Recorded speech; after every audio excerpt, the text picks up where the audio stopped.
I'm almost sure you've seen one. They're there in pretty much every major city. Those small, dingy establishments that you hardly ever see anybody going into. It could be a barber shop or a nail salon, but more often than not, they tend to be restaurants. Someplace with a generic name, an unenticing exterior, almost as if they couldn't care less about attracting any customers. Because, well, they probably don't. Now, I'm not saying that every place fitting this description is being used to wash drug money or something. There's hardly a good way to know for sure, at least none that wouldn't involve putting yourself in danger trying to find out. But for the longest time, I had been absolutely convinced that was the case for the small Mexican restaurant, sitting right across the street from where I lived. It's a tiny building tucked in between an equally sketchy pawn shop and a liquor store. Yeah, I don't live in the best part of town. The advertising for the place consisted of a plain white sign with the words, "Taste of Mexico," plastered across it in plain, yellow font. The words were accompanied by two cartoon sombreros sitting at either end.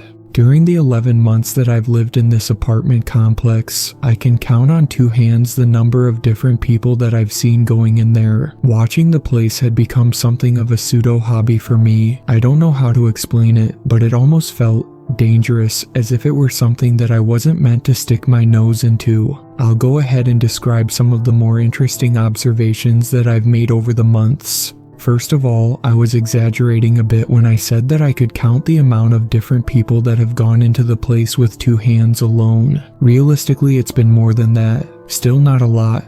Maybe like 30 to 40 different customers in total, mostly consisting of what appear to be drunk young people going in late at night.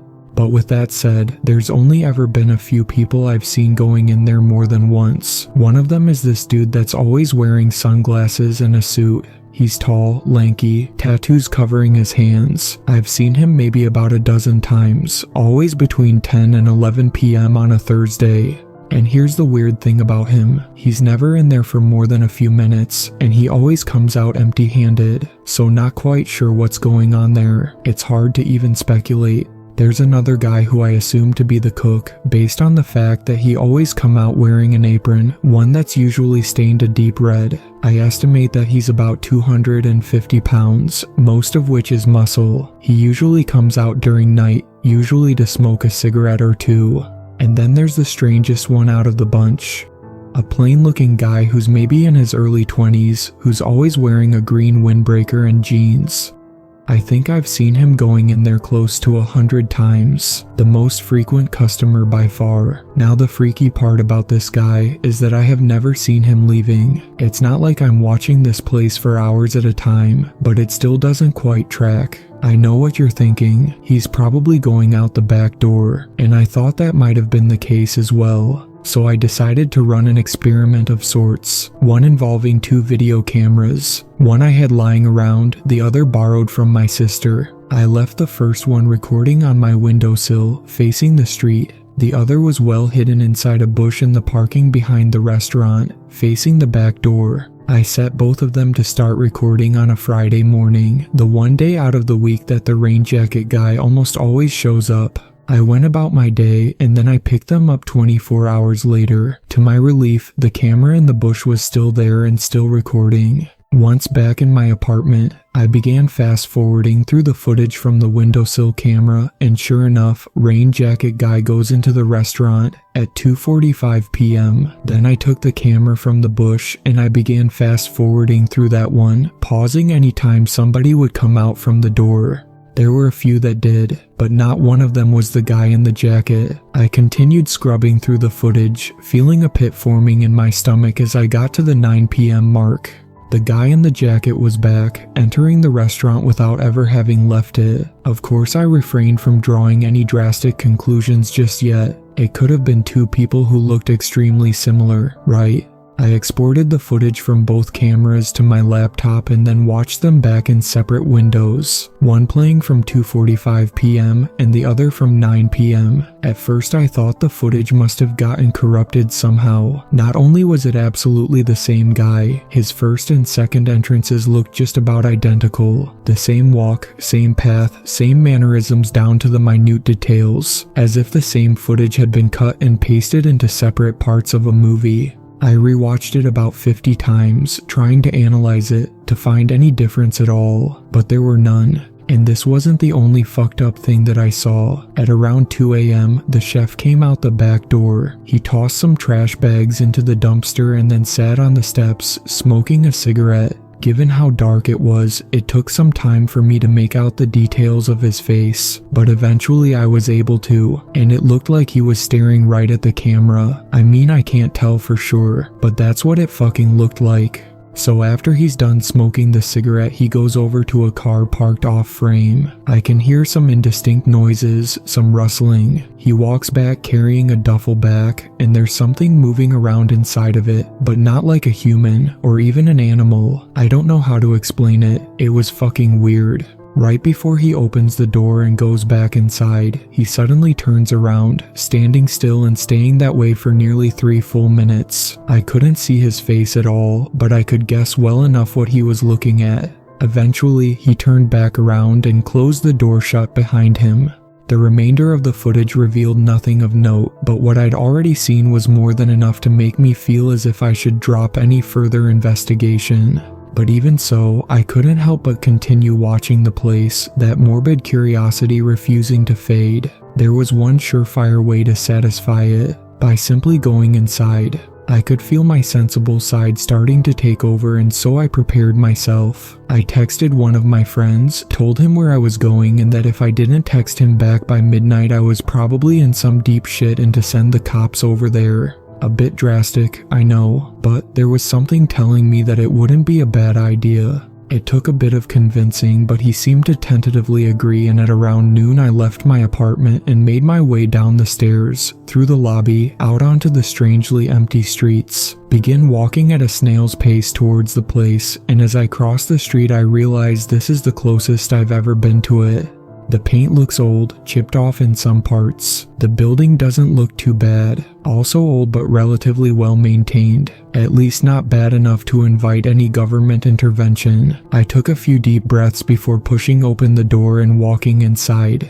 Upon first glance I was almost relieved. It was similar enough to most other Mexican restaurants I'd been to, which was strangely comforting in a way. It was clean, also well maintained. It was nearly empty save for an impatient-looking man in a dress shirt sitting at one of the tables. The only other person I could see was a young woman sitting behind the bar. Once I stepped in, she walked over to me slowly. "One?" she asked. I nodded. She gestured to one of the booths and I sat down. She gave me the menu, poured me some water, and there had been nothing strange about the experience up to this point.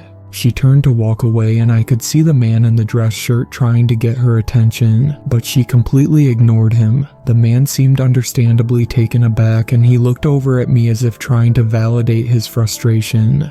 I just shrugged as if to indicate to him, yeah, that was a bit strange. I continued sitting there, looking around the place when I realized that I couldn't actually smell any food. The only scent detectable was an extremely faint ammonia. A few minutes later, the woman stood up and walked over to the door beside the bar, one that I had assumed led down to the kitchen. She opened it up and disappeared inside, leaving the door about halfway open.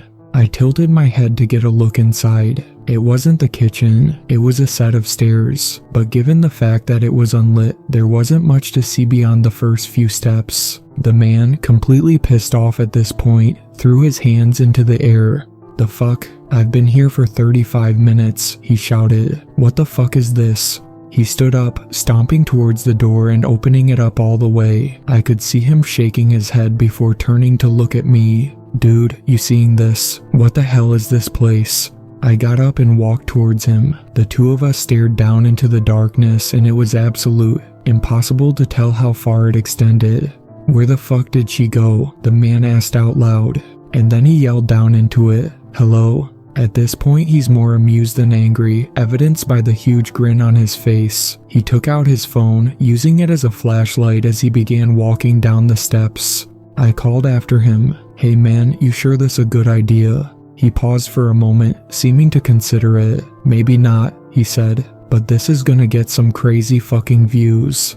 And then he continued on down into the dark. Extremely paranoid at this point, I backed away from the stairs and began looking around the restaurant. That comforting vibe has completely faded, and I get this sense that there's somebody else close by, that I'm being watched. It's hard for me to put a finger on why I'm feeling that way until I start focusing on the hallway leading to the bathrooms. It's also extremely dark, but I can see that the one of the doors is open. At first I could see nothing beyond the glints of his bulging eyes, but as my vision adjusted, I began to make out the rest of him. It was the cook, standing perfectly still in the darkness of the bathroom, staring, smiling. I could feel myself becoming lightheaded, and I get the fuck out of there, nearly tripping on the sidewalk as I burst out the front door. I ran back towards my apartment, my heart still beating against my chest, my senses completely wired. I'm pacing around the living room, trying to reconcile what the hell had just happened when I start thinking about the man in the dress shirt. I could feel the guilt beginning to creep in, but there was absolutely no way I was going back in there to look for him, and I wasn't too keen on calling the cops just yet either. Instead, I began watching the place, hoping to eventually see the guy coming out. Eventually, I did see him, but he wasn't coming out. He was going inside. Same hair, same clothes, same build. He was the same fucking man. I turned away and I could feel my heart racing, regret and anxiety seeping into my bones. I should have never gone inside, I thought. Now they knew what I looked like. For the next few days, I avoided that place like the plague. I used the back door to leave my building for work, changed my route home so I wouldn't have to cross paths with it on the way back. I kept my curtains closed, ensuring that at no point I could ever see it. But about a week later I caved, sneaking a peek at the streets. What I saw was unexpected. The restaurant's sign had been stripped, and it looked as if it were in the process of being repainted, as if some other business was set to take its place. Of course, my immediate reaction was that of relief. Whatever the hell was going on in that place, I wouldn't have to deal with. My curiosity had yielded no consequences, and I could continue living my life in peace. A few days later, I was leaving for work and saw that the sign for the coffee shop attached to the ground floor of my apartment building had been stripped away and that the place appeared to be going through renovations. I didn't think too much of it until I was coming back from work and saw what it was being replaced with. Taste of Mexico. I stared at the sign for a long time, but there was no way to rationalize it. Eventually, I looked away and I could see somebody walking towards me from down the street. Somebody familiar. The man in the dress shirt. No difference in appearance at all from the last time I'd seen him. He slowed his pace as he got closer before stopping no more than 10 feet away. He looked up and directly at me, his face expressionless at first, before a hint of a smile began to bleed through. And then he went inside.